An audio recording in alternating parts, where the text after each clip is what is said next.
Bonjour tout le monde et bienvenue sur ma chaîne Alizé Tarot Astro. On se retrouve aujourd'hui pour la vidéo de guidance du mois de janvier 2021 pour les personnes qui sont nées sous le signe astrologique chinois du Coq. Je vais commencer cette vidéo en vous souhaitant à tous et à toutes une très belle année 2021, qu'elle vous apporte plein de bonnes choses à vous ainsi qu'à vos proches. Comme vous avez pu le remarquer, je ne fais pas de vidéo particulière pour la nouvelle année. Je me suis dit qu'on allait rester un petit peu dans la logique de ce que je faisais jusqu'à présent sur ma chaîne et qu'on allait attendre le nouvel an chinois pour faire ce genre de vidéo, ce genre de format. Donc voilà, soyez patients, ça arrive très bientôt, le nouvel an chinois va pas trop tarder, il sera en février cette année. Alors,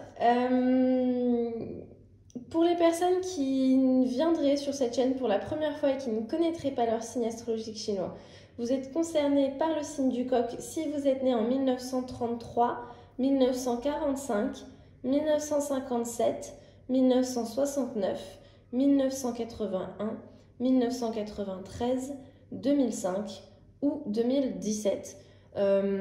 Mais faites attention, on parle en année chinoise. Donc si vous êtes né en janvier ou tout début février, je vous invite quand même à vérifier sur internet. Vous êtes peut-être concerné par le signe de l'année précédente, donc en l'occurrence le singe. Voilà, et pour ceux qui ont déjà l'habitude ou qui connaissent déjà leur signe, et bienvenue à vous aussi et merci pour votre fidélité. Alors, je vous explique, on va changer un tout petit peu de programme aujourd'hui. J'ai décidé qu'on allait tirer une carte, une arcane majeure pour commencer, pour nous donner une teinte globale pour le mois. Après, on continuera toujours avec le Lucid Dreams Beginner Tarot de Saint-Soleil, mais cette fois-ci, on ira tirer seulement 4 cartes pour rester un peu plus dans le général. Et par contre, on finira comme d'habitude avec un oracle, une carte pour chaque élément, ça ne change pas. On travaille aujourd'hui avec l'Animal Spirit de Kim Krans. Voilà le programme. Allez, du coup, on est parti. On commence tout de suite en tirant une arcane majeure. Donc, hop là. Allez, c'est parti. Quelle va être la teinte globale de votre mois de janvier, les personnes qui sont nées sous le signe astrologique chinois du Coq?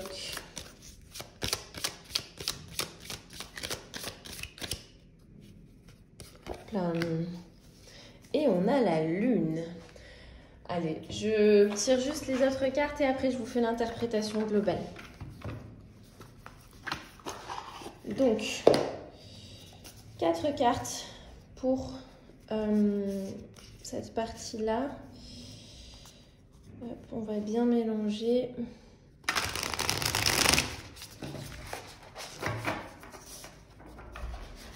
Oh là là. On a une qui s'échappe.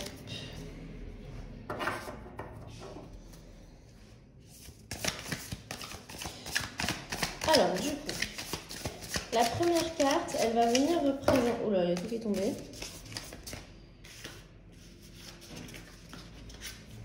Alors désolé, il y a les éboueurs qui passent en dessous, évidemment au moment où je filme. J'espère que ça ne va pas faire trop de bruit.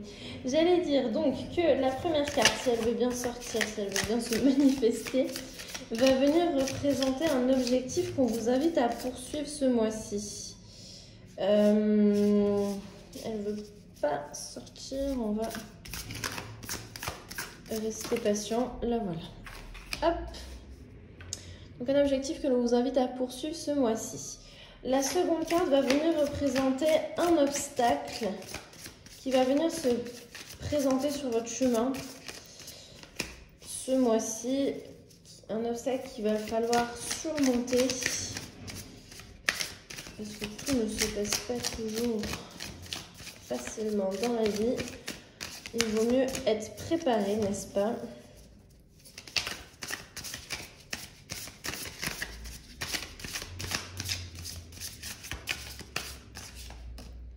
Ok. Les cartes ont un petit peu du mal à se manifester ce matin. La troisième carte va venir représenter les ressources dans lesquelles vous pourrez puiser ce mois-ci. Hop là. Ok. Et enfin, la dernière carte va venir nous parler. Hop, on va remettre dans le jeu. La dernière carte, je disais, va venir nous parler d'un accomplissement, de votre accomplissement ce mois-ci. Voilà. Pouf. Je mets ça à côté pour pas que ça me gêne. Voilà. Allez, c'est parti.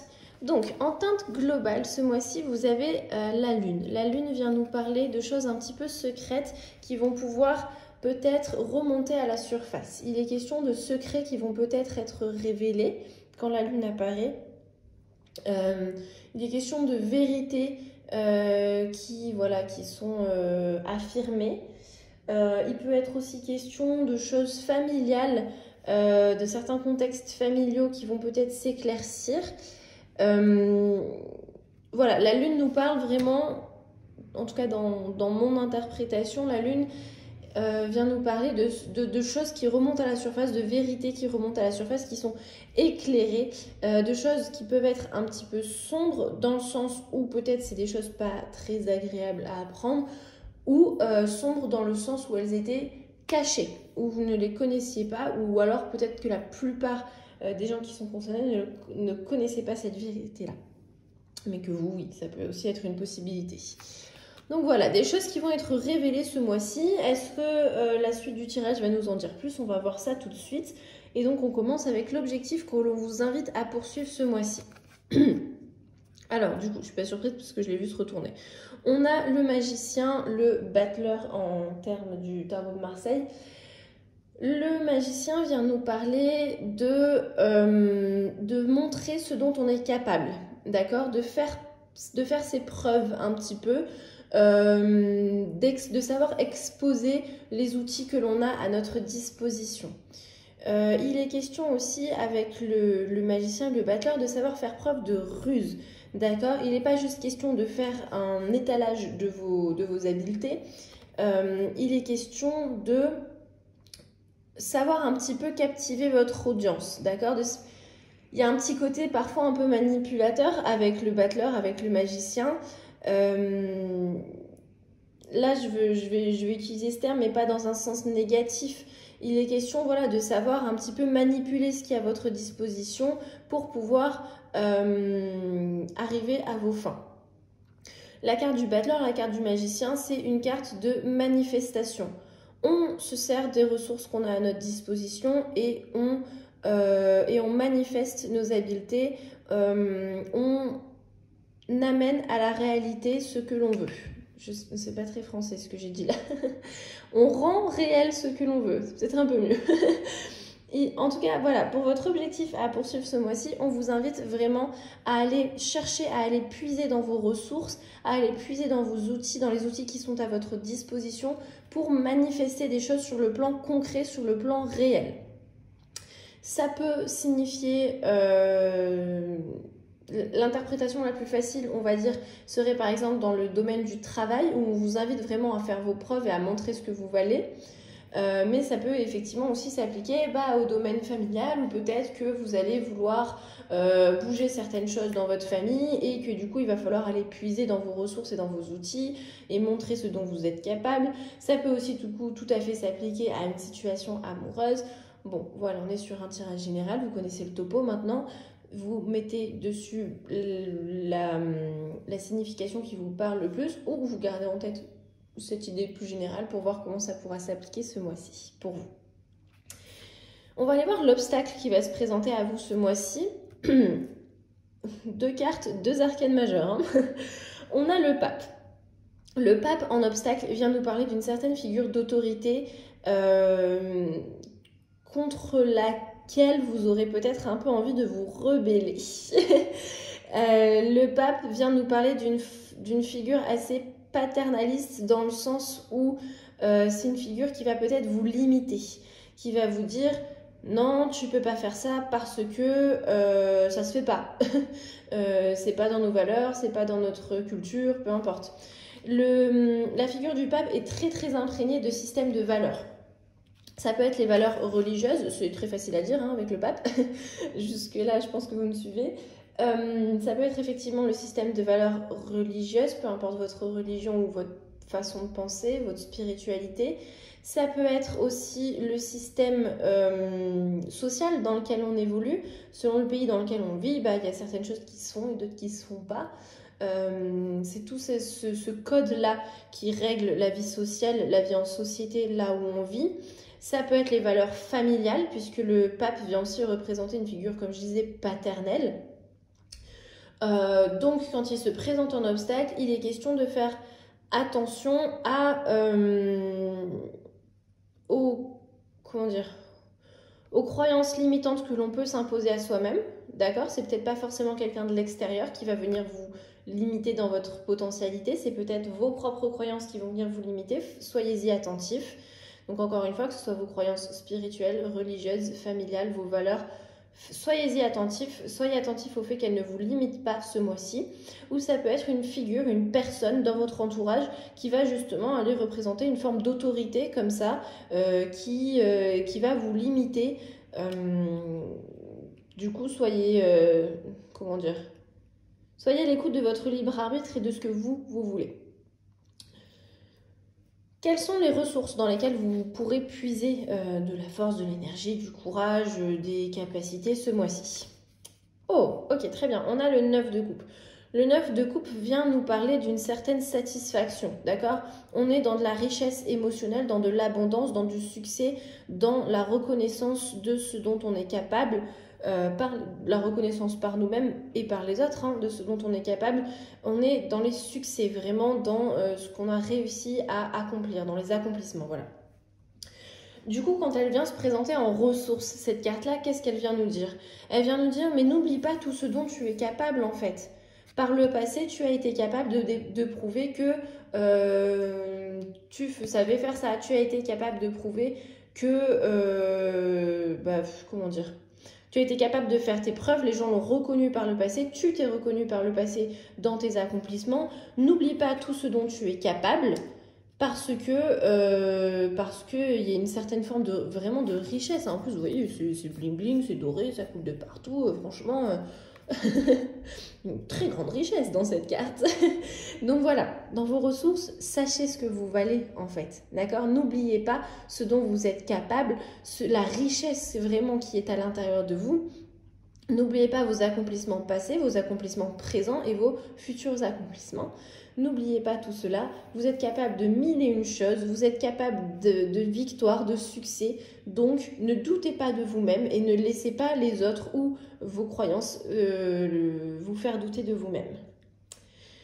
Quel est donc votre accomplissement ce mois-ci? On a le 2 de bâton. Le 2 de bâton vient nous parler, justement, je parlais de futurs accomplissements, vous voyez, c'était peut-être pas pour rien. Le 2 de bâton vient nous parler d'aller planifier le futur. C'est ce personnage-là qui s'appuie de manière solide sur ce bâton pour pouvoir regarder vers l'avenir. Alors là, tout de suite, devant lui, je ne sais pas si vous verrez, il y a un champ. Si j'essaie de faire la mise au point, est-ce que ça marche? Pas trop. Il y a un champ qui est un peu aride, un peu sec, il n'y a pas grand chose de très luxuriant dans ce champ-là, mais derrière il y a les montagnes. Et les 2 de bâton, c'est ça qu'ils regardent. Ils regardent les montagnes, voire même derrière les montagnes ce qu'il peut y avoir. Oui, voilà. Qu'est-ce que ça signifie? Ça signifie qu'on est vraiment dans la planification. Que certes, on ne sait pas qu'on occulte ou qu'on oublie ces petites choses-là qui sont devant nous, mais on est vraiment à l'étape suivante. On a remarqué tout ça, évidemment, mais on est tourné vers le progrès, vers la prise de décision, vers la découverte de nouveaux horizons. Il est question de se préparer à quitter sa zone de confort parce qu'effectivement, il va falloir traverser ce petit champ pas très accueillant.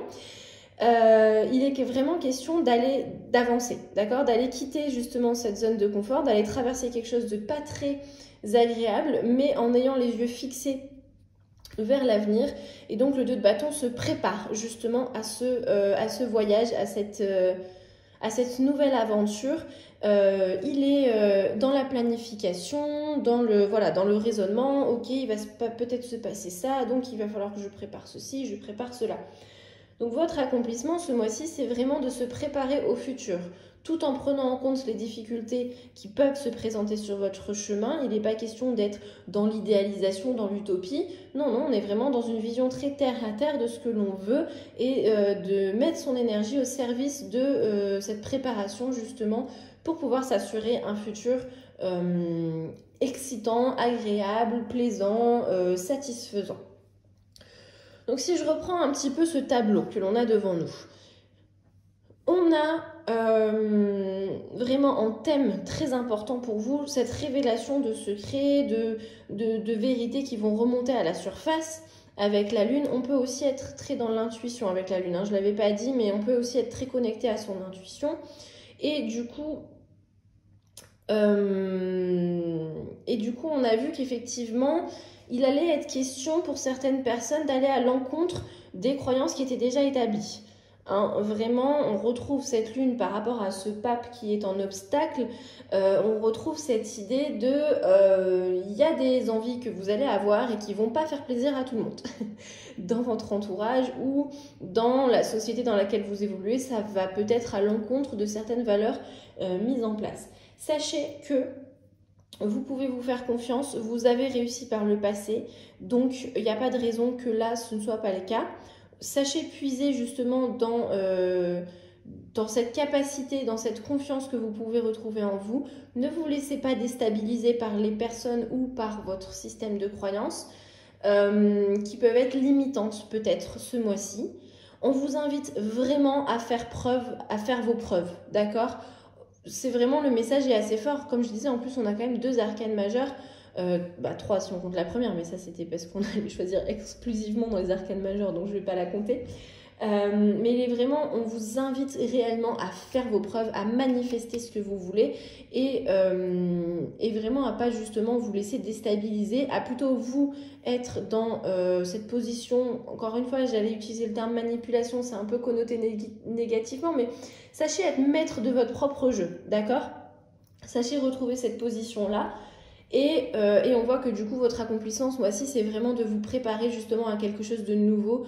Il y a une certaine forme de bouleversement de votre quotidien actuel qui se met en place pendant le mois de janvier pour aller vers le mieux, pour vraiment vous préparer à une nouvelle aventure.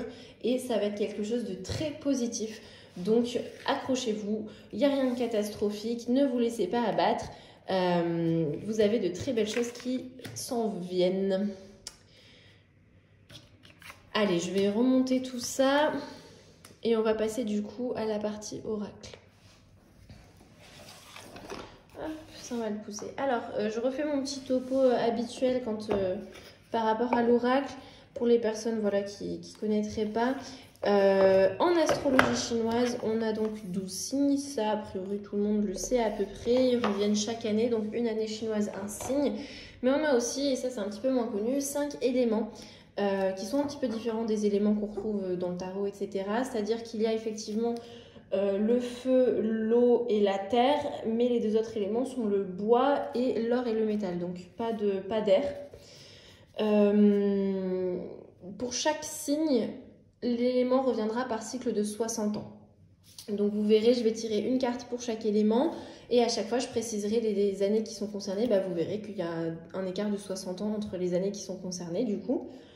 Et puis, quoi d'autre ? Oui, vous verrez qu'avec les cartes oracle, je commente un petit peu moins parce que l'oracle est un outil qui est beaucoup moins codifié que le tarot, qui fait beaucoup plus appel, je trouve, à l'intuition personnelle parce que voilà, encore une fois, le cadre est moins précis que dans le tarot. Ça ne veut pas dire que c'est un moins bien outil ou un meilleur outil, ça veut juste dire que dans le cadre d'une guidance générale, ce qui est ce que je suis en train de faire, il est toujours délicat de faire trop appel à mon intuition parce que je risque juste au final d'appliquer des filtres qui me sont personnels et du coup ça ne vous parlera pas forcément. Donc je vais vous donner effectivement des pistes, mais je vous laisse faire un petit peu plus votre part du travail. Quand je fais des tirages personnels, je me permets beaucoup plus d'être dans l'interprétation parce que j'ai la personne en face ou au téléphone et que je peux ressentir plus certaines choses. Mais voilà, dans le cadre d'une guidance générale, c'est plus délicat, je trouve. Voilà. Du coup, on va commencer tout de suite avec les coques d'eau. Donc, il va s'agir des personnes qui sont nées en 1933 ou 1993. Attention, gardez bien en tête, je le répète à chaque fois, année chinoise, d'accord? Donc si vous êtes né en janvier ou début février, vous n'êtes peut-être pas dans la bonne vidéo. Mais du coup, coq d'eau, 1933-1993. Quel est l'animal qui vient se présenter à nous? Moi je suis pas coq d'eau, mais... Hop. Ok. Bah écoutez, c'est parfait. On a le chameau. Alors, le chameau, donc associé au signe du feu, comme vous pouvez le voir, à l'élément du feu, pardon, vient nous parler d'être plein de ressources et d'avoir confiance en ses ressources. Il me rappelle énormément ce 9 de coupe qui s'est présenté dans votre tirage général. Le chameau, pourquoi il est plein de ressources? Parce que dans sa bosse, il stocke toute l'eau dont il a besoin, toute l'eau qui lui est nécessaire. Et ainsi, ça lui permet de moins douter quand il s'engage dans une aventure. Il peut s'engager dans un nouveau désert sans savoir si son voyage durera 1 jour, 2 jours, 3 jours, quand est-ce qu'il sortira du désert, parce que de toute façon, il a confiance vu qu'il a ses ressources en lui, dans sa bosse. Donc, il est question d'avoir confiance en ce qu'on a à l'intérieur de nous pour pouvoir s'aventurer sur de nouveaux territoires. Et effectivement, ça reprend quand même de manière assez globale très bien ce qui est sorti pendant le tirage général. Il est question aussi de cette opposition entre l'eau de sa bosse et le feu de la carte qui va venir représenter le milieu dans lequel il évolue, donc le désert aride. Il est question de savoir balancer, équilibrer les extrêmes. Voilà pour vous les coqs d'eau. On va maintenant passer aux coqs de bois qui sont nés donc en 1945 ou 2005.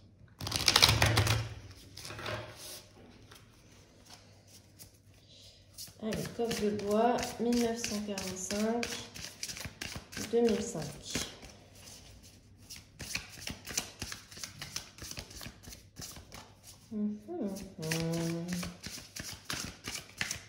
Là.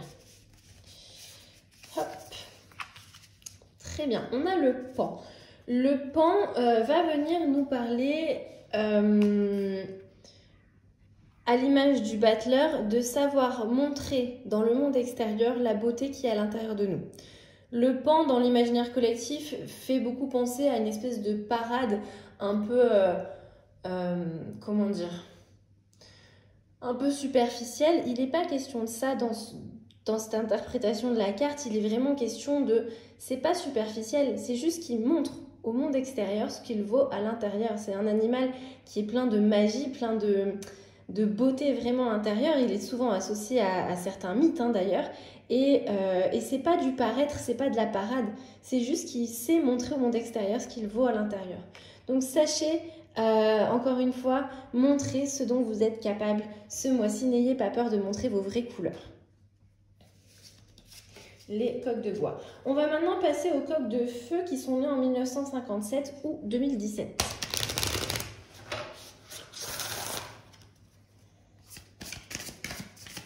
Donc 1957 ou 2017, mais bon, un petit peu pitchoun pour regarder cette vidéo. Oh, très bien. Alors, je m'extasie un petit peu parce que, donc vous voyez, à chaque fois, on a un élément qui est lié. Il y a un 5e élément dans ce jeu qui est l'éther et pour lequel il n'y a que cette carte, une pour chaque chakra en fait. Et donc là, vous avez tiré une de ces 7 cartes qui sont donc un petit peu plus rares à l'image des arcanes majeures dans le tarot. Alors, l'œuf noir, je vais regarder dans le livre parce que je ne veux pas dire de bêtises. Alors, je suis désolée, il y a eu un petit bug, j'espère que ça se verra pas trop à la vidéo, mais ma vidéo a coupé à cause d'un petit problème de batterie, tout bêtement. Donc, je reprends là où j'en étais.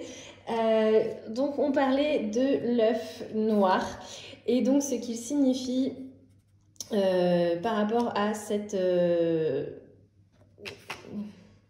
élément de l'éther. Pardon, je vais y arriver.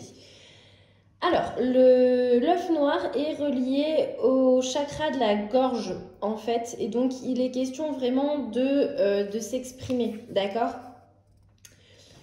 Qu'est-ce qu'elle vient vous proposer, cette carte? Et bien, justement, de savoir... comment dire? Ça me fait rire parce que c'est très lié à la lune, d'accord? À cette lune qu'on a tirée. Il est question de savoir faire sortir certaines vérités qu'on n'a pas... oser peut-être faire sortir jusqu'à présent, sans confusion, sans excuses, sans mensonges, petits ou grands. Il est vraiment question, non, juste exprimer la vérité, sa vérité, sans peur, sans jugement, pour pouvoir se sentir un petit peu plus équilibré. Voilà pour vous. Il est aussi question de se questionner par rapport à ces vérités. Qu'est-ce qui est vrai pour moi? Et là, on va venir justement questionner certaines croyances limitantes qu'on avait vu que vous pouviez peut-être ressentir. Qu'est-ce qui est vrai pour moi? Qu'est-ce qui est vrai pour les autres? Voilà. On vous invite, les coqs de feu, à vous questionner sur la vérité, sur celle que vous n'avez pas encore exprimée et qui serait temps de le faire, et sur ces notions comme ça de la vérité dans votre quotidien, dans votre vie, pour vous comme pour les personnes autour de vous. On va ensuite passer aux coqs de terre. Donc il va s'agir des personnes qui sont nées en 1969.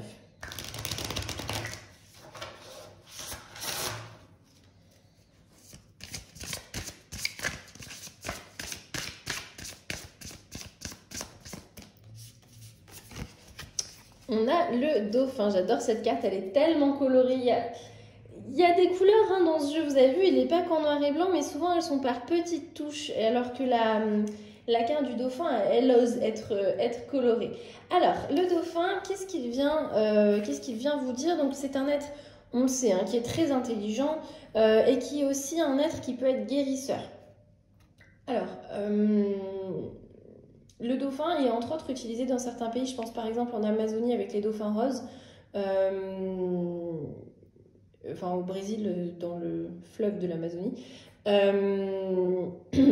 C'est un animal donc qui peut être utilisé comme en thérapie. D'accord?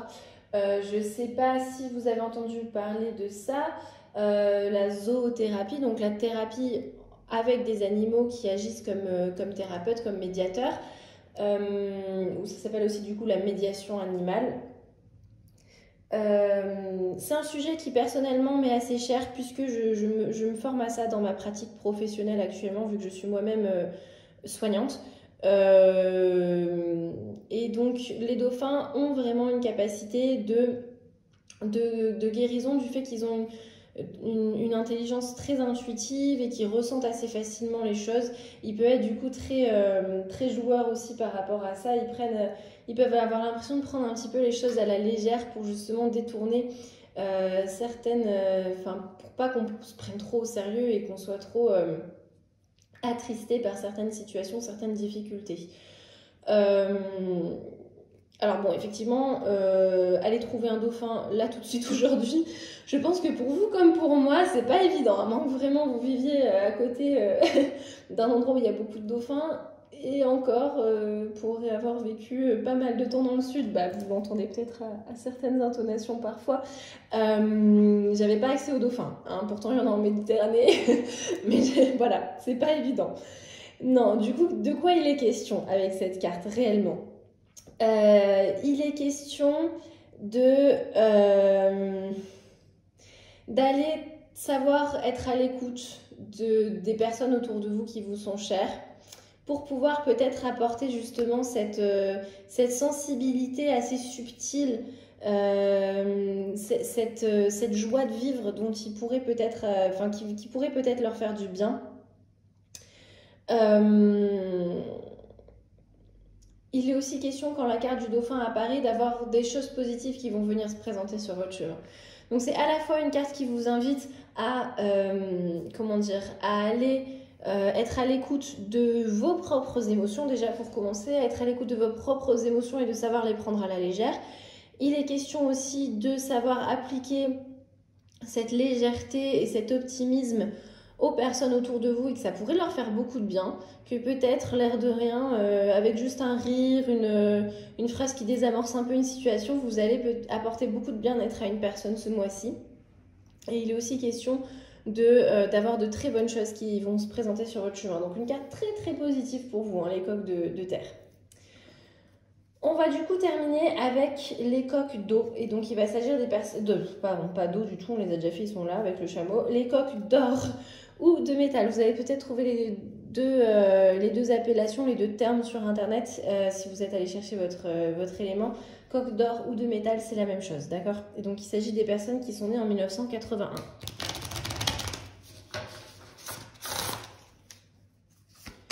Allez, donc 1981, coq d'or ou de métal.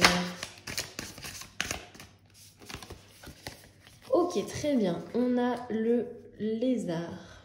Hop. Alors, je prends le livre pour celui-là parce que j'ai un petit peu plus de mal. Je le connais un petit peu moins bien que les autres. Il y a des cartes que je connais moins bien tout simplement parce qu'elles se présentent moins souvent. Alors, le lézard, donc... Ah oui, ça y est. Rien qu'en voyant la page, je me suis souvenue, vous voyez. Le lézard, donc, qui est lié à l'élément du feu. Il est question d'être dans la perception, dans la sensibilité, d'avoir comme un sixième sens, d'accord? Le lézard, il entend les choses avant qu'elles soient dites. Petit rappel à la lune, là, hein. Il y a décidément, il y a vraiment des vérités qui vont sortir ce mois-ci, hein. Il voit les choses avant qu'elles se manifestent et donc ça peut être un don très, enfin c'est un don incroyable, d'accord, d'être vraiment en lien avec son intuition, avec sa sensibilité et de pressentir un petit peu les choses comme ça, mais ça peut aussi être très fatigant. Donc ce mois-ci, les coqs d'or ou de métal, on vous invite à savoir accueillir ce don s'il vous fait du bien, mais aussi à savoir vous reposer si vous vous sentez trop fatigué. Peut-être qu'il sera temps de prendre un petit peu une pause, d'être... bon, alors en ce moment, on prend beaucoup de pauses avec le confinement, mais peut-être qu'après les fêtes de fin d'année, vous avez pu passer du temps en famille, même si avec moins de monde, même si c'était avec moins de monde que peut-être vous le faites d'habitude. Et peut-être que ça vous a un peu fatigué de faire face à toutes ces énergies si vous êtes vraiment effectivement dans la sensibilité. Du coup, peut-être qu'on vous demande là de prendre un petit peu du temps pour vous. D'accord, il y a aussi cette notion-là. Donc, soit d'être à l'écoute, enfin, dans tous les cas, sachez être à l'écoute de votre intuition et de ce sixième sens que vous pouvez avoir, mais sachez aussi être à l'écoute de vous-même, d'accord? Et sachez prendre du temps pour vous et pour vous ressourcer et pour vous reposer, si vous vous sentez un petit peu fatigué par tout ça. C'est là-dessus qu'on va conclure donc la vidéo de guidance pour le mois de janvier 2021 pour vous, les personnes nées sous le signe du coq. J'espère que cette vidéo vous aura intéressé, vous aura offert des pistes de réflexion. N'hésitez pas à me dire en... je fais tout tomber. N'hésitez pas à me dire en commentaire ce que vous avez pensé, entre autres, de ce nouveau format de tirage. C'est pas dit que je continue comme ça, mais voilà, j'avais envie d'essayer un petit peu quelque chose de nouveau, donc n'hésitez pas à me dire ce que vous en pensez. Et puis si vous voulez encourager mon travail, ce qui serait super sympa, eh bien je vous invite à partager, à liker, à commenter cette vidéo et puis à parler peut-être de ma chaîne autour de vous à des personnes que ça pourrait éventuellement intéresser. Je vous remercie d'avoir regardé jusqu'au bout. Je vous souhaite encore une fois une très très belle année 2021 et je vous dis à très bientôt. Salut!